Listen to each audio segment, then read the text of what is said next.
Today's podcast is brought to you by our friends over at Organifi. If you haven't already picked up Organifi greens and reds, go ahead and do so now. Organifi.com/muscle. Use the code MUSCLE for 20% off. Now, the greens and the reds are essential. I think everyone should be taking these greens. Everyone should be taking these reds, guys, especially if you're interested in cardiovascular function or erectile function. We want to make sure we're getting enough reds in our body to really supercharge our cardiovascular system and our nitric oxide system. Reds is going to recharge your body and mind with this great blend of superfood berries and ultimately adaptogens, antioxidants, and things like mushrooms. So increase your energy, increase your pumps in the gym, and ultimately make sure you're taking care of your system. Ladies and gents, one more time, that's Organifi.com/muscle. Head over there after our show. In the world of social media, in the world of Google, there's a lot of information, a lot of misinformation. And I wouldn't even say it's even misinformation, but it's contextually relevant, right? So everything is context. And so what we try to do is not give you necessarily definitive answers, but maybe give you the ability to make decisions based on your specific context and your specific application.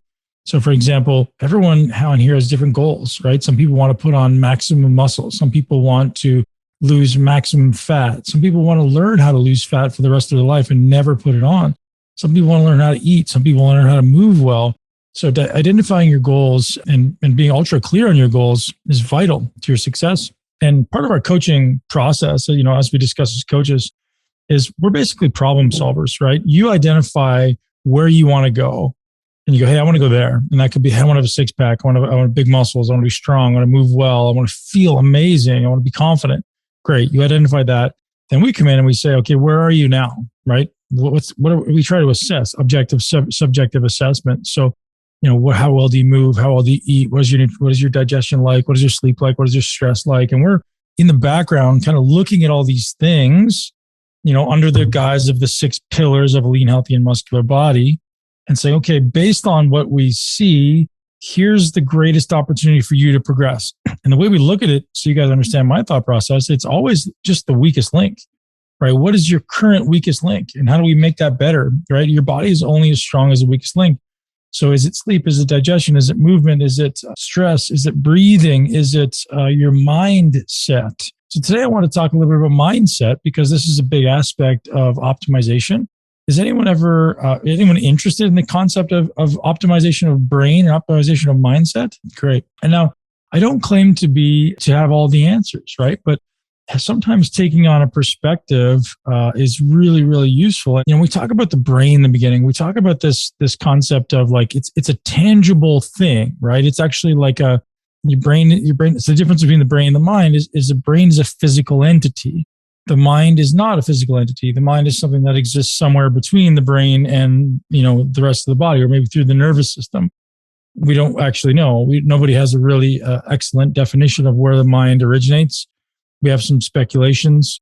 I've read some great books on theories of mind, theory of consciousness. There's a lot of different theories, and everybody, again, I don't know what the truth is. Nobody really seems to know. But first, we know that we believe that there's some connection between the brain and the mind, right? Although we don't know that either, right? We assume the brain is where the mind is housed, but we don't know that. That's a theory, which is interesting, right? Now it sounds weird, but we assume that the mind arises from the brain, but we don't know that. We assume that thoughts arise in the brain, but we don't know that either. We assume that. There's definitely a correlation, but we don't know for sure. So let's first talk about optimization of the brain. The first thing that comes to mind for me, at the foundation of everything we do as a human, is the optimization of a singular cell, right? Every cell in the body has, call it an optimized potential, right? You want to decide and take action on what do I need to do to optimize the function of a single cell, right? Obviously, every single cell, there's trillions of cells in the body, but a single function. So within a cell, we're looking at a nucleus, we're looking at a mitochondria, we're looking at a cytosol, we're looking at, redox potential, we're looking at electricity. There's so many facets of a cell. So if we start talking when it comes to specifically about the brain, we want to make sure the cell's aspects are optimized, the aspects of a cell are optimized, and then cellular energetics are optimized, right? And I'll explain what this means. So we talk about, the aspects of a cell need to be optimized. Well, we need to make sure there isn't a huge amount of inflammation, especially around the brain, right? So the first thing that I often talk about when it comes to optimization of self is like, hey, let's reduce inflammation, because inflammation can be something that kind of, think of it in terms of like a cloudy signal, right? Cloudy sky outside, the body doesn't receive the signal all that well. So we want to minimize inflammation. We want to then make sure we have optimized nutrients. So if you think about like cellular energy production, and if we go through Krebs cycle or Cori cycle and like these cellular cycles that are existing in the body, well, we need to make sure that if it's an 8-step process, that every step in the process has the micronutrients or the enzymes, cofactors that it requires. So that means as a human, we have to have a diverse array of nutrients. So what do those look like in the brain, right? Simply, well, we want to make sure we probably have enough B vitamins. B vitamins are very important to the brain function. We want to make sure we have enough magnesium. Zinc can also be important to cellular function, but B vitamins, magnesium are very important. And then antioxidants are very important as well. So typically the body has its own what's called endogenous antioxidant system. The body produces its own, but you still want to supply those through the diet, right? So those are very, very important. Now, if we talk about like energetics of the brain, the ability of the brain to produce energy, the brain is highly dependent on glucose, right? Glucose gets into the brain needs glucose. If it doesn't have glucose, one of two things can happen. If the glucose is very low, ideally your body starts releasing ketones to fuel the brain. Ketones are actually a preferred energy source for the brain. This is important. So if you're going to be in a state of depleted glucose, we want to ensure that our body has the capacity to either produce ketones or supplement with ketones, right? And so I've got some actually right beside me. If you're ever in a state where you feel like your brain isn't working really well, your brain feels sluggish, your brain feels cloudy, oftentimes the reason that is because the cellular energetics in the brain are disrupted, right? So what does that mean? Well, if anyone ever have brain fog? Anyone ever feel like lethargic or brain fog? Yeah, it happens. That's typically a result of an inflamed brain or diminished cellular energetics in the brain, which means the brain's not producing enough energy, right? So either you're not getting enough glucose in because you're not eating well enough, or the brain isn't producing it fast enough, right? So if you think of like the mitochondria in the brain producing energy, we need them to produce it fast enough relative to the cognitive demands that we're placing on it, right? So if I need to do some complex learning and thinking in math equations, I'm burning through huge amounts of glucose in my brain. To include just talking to you guys, it's huge amounts of glucose. The brain has a massive demand for glucose. So I got to make sure my brain is producing those quickly. So sometimes supplementing with some things to support that can be helpful. Some of the things that I typically recommend, again, B vitamins and magnesium are foundational. You could look at something like ginkgo biloba, which can be actually really useful for increasing blood flow to the brain. That can be useful. And there's a whole slew of nootropics, which, again, I'm not going to get into here unless you guys want me to, but I'll wait till the end. We can get into really effective nootropics, but nootropics aren't necessarily working on like the foundation of brain health. They're working on moving your brain. It's like giving your brain a bigger gas pedal, right? I wouldn't say it's a bigger engine necessarily, but it's like same size engine, bigger gas pedal, right? So it's going to push harder on that gas pedal. And that's not necessarily a bad thing, but we wouldn't necessarily want that all the time. So we talk about the brain. There's a level of like cellular energetics. Then there's the level of the nervous system, right? So the nervous system is like how the brain communicates, right? So the brain communicates via neurotransmitters and neuromodulators. And so there's, I won't get into kind of the neurophysiology of this stuff, but there's a number of neurotransmitters that are important to understand. I'll give you like the really, really quick synopsis of these things. So if we talk about, call it excitatory neurotransmitters, there's really only three that I think are there's many more than that, but there's three that are important for you guys to know.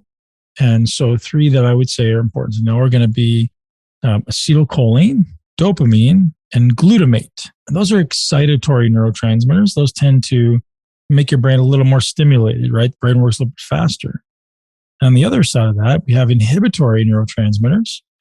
And some inhibitory neurotransmitters may be, so glutamate is an excitatory one. GABA is kind of the antagonist of glutamate. So if if glutamate is your greatest excitatory neurotransmitter, it makes your brain go faster. It's like a gas pedal. GABA is like the brakes. GABA slows you down. Acetylcholine allows the brain to send nervous transmission, nervous signal. That kind of allows things, it's like a conductor almost, allows things to happen. Dopamine is the neurotransmitter of pursuit, meaning if we are pursuing an objective, or even like the idea of like, I'm going to have some dinner right now, dopamine's getting released. I'm preparing my dinner. My mouth starts to salivate. Dopamine is being released. I'm scrolling through social media. Dopamine is being released, right? It's anything that's has potential to have a reward at the end, and any reward based on your judgment has dopamine involved. And I think that the reason why I'm talking about this stuff, because I'll come back to the relevance of this stuff to you guys, and as far as goal achievement and mindset optimization. And the other one that's important to know that is inhibitory in nature is serotonin. Serotonin is kind of like a well-being, like belonging almost. It's like a warm hug is, I would say, serotonin, right? It's like, oh, I feel kind of good. Like I feel like a sense of belonging. Like this weekend, after our amazing team weekend, we all probably have an increased sense of serotonin. Like, oh, I kind of feel like I'm really connected to these people, right? That's our serotonin. And so those are kind of your primary ones that you maybe want to have a general understanding of. And if you guys want to learn more about neurotransmitters, there's a couple of great resources. If you want a book, there's a book called The Edge Effect, which is by Eric Braverman. He does a really good job. And the reason I think that's relevant is because he not only tells you about these neurotransmitters, but he also lets you into a little interesting insight that says everyone has a predisposition to having high levels of some and low levels of others. And that's genetically and environmentally, right? So some people have genetically elevated dopamine. Some people have genetically elevated GABA. Some people have genetically elevated serotonin. Some people have very low serotonin. Some people have very low dopamine. So understanding where you sit on this continuum may be a useful thing for you to understand. I bet you already know. If you understood the mechanisms, you probably already know.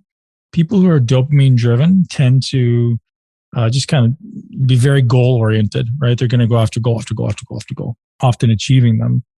Not always, but often achieving them. So a lot of people are just balanced, right? And guys, here's the crazy thing. You can influence all of these neurotransmitters through nutrition, through lifestyle, and through supplementation. Okay, so nutrition, lifestyle, and supplementation is you can have a significant influence on these. Has anyone ever had a hard time falling asleep due to a racing mind? So typically what that's associated with, two things. Actually, another excitatory neurotransmitter I should tell you about is adrenaline or epinephrine. Typically, excitatory mind is a result of two things. It's adrenaline and it's glutamate. Right? So glutamate is this excitatory neurotransmitter. It's kind of like I said, the gas pedal. And if you want to slow your mind down, typically my suggestion as far as slowing your mind down is two-faceted. So first, we want to support GABA because GABA is the brakes. So someone who has excitatory mind, you want to take something that's a GABA precursor. You can literally take GABA, right?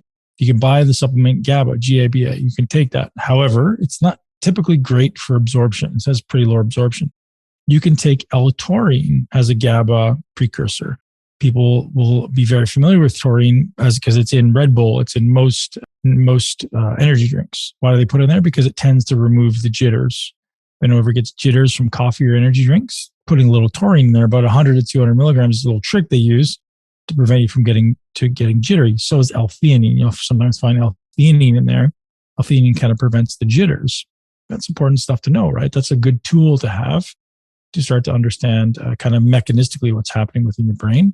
Oh, and we said adrenaline was the other one. Adrenaline is a response to either perceived stress, which is usually the case, or physiological stress, right? So adrenaline is kind of a mobilization neurotransmitter. It's going to get you ready to be stimulated. So if you perceive a stress, like someone cuts in front of you, you're driving, or there's a snake that pops out of the woods, that's going to drive adrenaline up. So what that typically does is it creates this sympathetic arousal in the brain, and then the nervous system turns on. So if that's happening when it's not supposed to, maybe when you're sleeping, which is common, then you wake up, right? The body releases cortisol, body temperature comes up, you wake up. So we want to learn to modulate adrenaline, right? We want to learn to control it. And that comes down to controlling our psychology and controlling our physiology. And there's a lot of a lot of depth within that we can go into later if you guys have questions about adrenaline. But coming back, so that's kind of tying up loose ends there when it comes to the brain. But I want to talk a lot about mindset. But I think it's important to start about understanding that this is so important. And I want to drive this home, and I'm going to get everyone's attention on this. It's important to realize that your physiology massively impacts your psychology, right? So what did I say? Your physiology, what's happening neck down, massively implicates in your psychology neck up, right? And some people think these things are separate, and they're just not, right? So when I talk about, the energetics, when I talk about the neurotransmitters, when I talk about the nervous system, it's a two-way highway between the mind and the body. And if your body is doing something specific, it's a very good gateway or a window into the mind. Example, many people are very disconnected from their body, right? They don't know what their body feels like. It could be tight. It could be, who knows? They just like numb themselves. If you start to tap into what your body feels like and you start to go, oh, I feel really tense here. Let me try to alleviate that. Let me try to slow down my breathing. Let me feel where I'm holding tension and let it go. All of a sudden, that tense body, that hypertonic body, hyper amounts of tone, starts to loosen up. And guess what happens to the mind? The mind will slow down. The mind can be your greatest adversary or your greatest advocate, right? Or your greatest ally, maybe, right? And I want you all to know that it's my belief that the pathway to a peaceful mind is through the body, right? There's certainly ways to think your way to a more effective mind, and we could talk about that too. But in general, you want to realize that if there's something that your mind is doing that you don't want it to be doing, the path is through your body. I'll give you guys an example. Normally, we could literally do this right now, and I can walk you guys through this. But if we ever get into a scenario where we are in our head, right? Literally in our mind, and we're thinking, and oh God, my brain is racing. You can't think your way out of that. You can't gratitude your way out. You can't think your way out of it. It's impossible. Alan Watts is a wonderful, wonderful spiritual teacher, passed away. He used to say, trying to calm your mind by thinking is like trying to calm the ocean with an iron. It's like, it just doesn't make sense. It's just going to disturb it all the more, right? So you can't calm the ocean by trying to flatten it. That's not how it works. Alan Watts is amazing. But what you can do is you can get out of your head and get into your body. So what does that mean? Get out of your head and get into your body. Well, maybe instead of thinking, you can never stop thinking, right? But maybe you just start bringing your awareness inside your body. Maybe you bring it to your breath. You guys have all heard of meditation, bringing your awareness onto your breath. Yeah, maybe you bring your awareness onto your breath. Maybe you guys are all sitting, it seems. Maybe you bring your attention to the pressure that your butt is making against the seat. Maybe the temperature in the room. Maybe the shirt that's touching your body. Maybe the sounds in the room. And so when we take our awareness out of our mind and we bring it into the present moment, we have 5 senses that we can explore to be completely present in this moment, right? If I want to experience just this moment, I don't want to think about the future.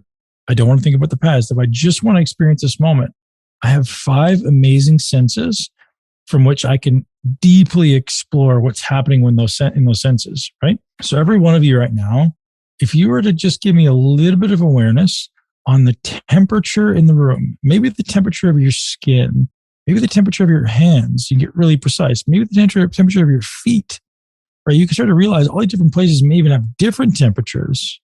Okay, so we bring our awareness to that. Maybe we bring our awareness to what the breath feels like as the rising and falling of our abdomen. Maybe we bring our awareness to my voice and all the sounds around us. And we don't just try to acknowledge them and let them pass. We try to really cue in on it, right? And what you guys will realize is when you start really cueing in, you start to hear the house creak or the birds chirp or the insects make noise, or you start to hear your breathing, or eventually you start to feel your heart beating in your chest. You can get so specific with cueing into all these senses, you don't have a chance of being in your head, right? It's literally an impossibility. So you can train yourself to, like this, get out of your head, get into your body. Now you can also this is important, interoception versus exteroception, right? Interoception is the ability to connect with the inside of my body. Exteroception is the ability to connect with things outside of my body. So what would I want to connect with outside of my body? Well, what if I'm walking through nature? What if I just want to be present in my room, right? I want to connect with everything in my room and everything around me. And so I can bring my awareness into two places at once, not just one. You know, people say, do you want to multitask? You can actually have your awareness in two places at once. And ideally, my suggestion is you bring it into your internal body and your external body, right? So the internal, what's inside my body and what's outside of my body. And that could be the air, that could be the light, that could be the temperature, it could be anything. But I can hold those 2 points of awareness and completely eliminate the future and the past. And so for anyone, when you're getting into sleep, now realize, just like the first time you contracted your biceps, you're like, I don't know if I feel this. It's not really working that well. I must not be good at this. Would you have given up? Or the first time that you tried to walk, would you have given up? No, you guys know that, right? You keep going, you keep going, you keep going. So the first time you're going to be frustrated, like this shit's not working. But eventually, if you do it often enough, eventually it's just second nature. So my call to action for all of you, can everyone agree that 60 seconds in the scope of a day is a pretty small amount of time? Would you guys be willing to commit to 60 seconds a day to ultimately be able to calm your mind and be able to be the master of your mind rather than the victim? Yeah. So 60 seconds before you eat, I would suggest every meal, 60 seconds. Here's how you do it. Super simple. A breath should be 4 seconds in and 6 seconds out. It's a 10-second breath. Do 6 breaths before every meal, before you touch your food, before you do anything, before you anything. Just like bring your awareness onto your breath. 4 seconds in, 6 seconds out. Eventually you can, so that's call that like sticking your big toe in the water, right? That's like the first daily practice. Then you can start bringing your awareness deeper and deeper and deeper into your body, right? I can feel specific parts of my body. I can feel the muscles go. I can feel the muscles in my face relax. I can feel the muscles in my throat and my neck relax, right? So I can learn to just like in a second, turn it all off. Now all of a sudden, instead of my body going like this and I'm walking really fast and really tight in my face, right? It's like someone hit the dimmer switch. So now my whole nervous system goes. So now it allows them to be present in the moment, be more receptive to food, and ultimately be more conscious in my decision making, right? Be conscious in my mind. And so where this is all leading to is ultimately to change your life. I have a belief that the greatest asset you have is the ability to be conscious of your decisions moment to moment to moment. How many of you do things, maybe today, let's ask this specifically. How many of you done something today completely mindlessly as you thought about something else? Yeah, maybe drove your car, maybe brushed your teeth. It's true, right? We all know we like end up somewhere like, I don't know what the hell I got here. I wasn't thinking about where I was driving, right? There's so many levels to unconscious action. After 35 years old, 90% or even 95% of our actions are unconscious. You guys know that? So the only way you can change something is by becoming conscious of it, right? So I always say that past failures don't determine future outcomes unless you let them, right? Unless you're not conscious of the ability to change, right? Every one of you has the ability to change. Anyone here have the identity of I don't meditate or I can't meditate? Be honest. Anyone ever say I can't meditate? I can't do that. It's too hard. Dude, I'll tell you what, man. And my quote that's become famous is like, if you can't, you must. If you can't, therefore you must. It's one of those things, man, where if you don't even need to try, the thing with meditation is it's not about trying. It's just about doing consistently every day. It's not like, it's hard to, it's not hard to meditate, right? People say, it's not. It just means consistent action and knowing what to do. So if you just sit down and you're going to eat every day, right? You're going to eat every day. I don't tell you to sit down and meditate for 20 minutes in the morning. Meditate for 1 minute before every meal. 1 minute. You're going to sit down. So my commitment to myself is like, I'd say 98% of meals are sitting down at a table. And I'd say 95% of the time, I'm going to slow down and I'm going to breathe.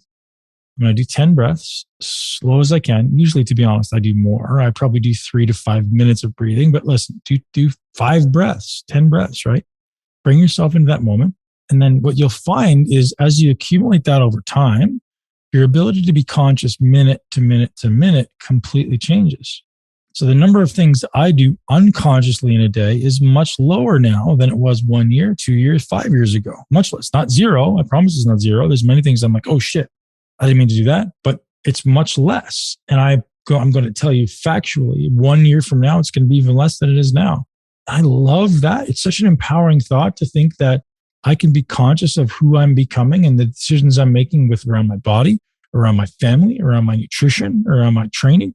I can be conscious of that and actually have a decision to make rather than just mindlessly continue to be the same person I was 12 months ago or even a week ago, right?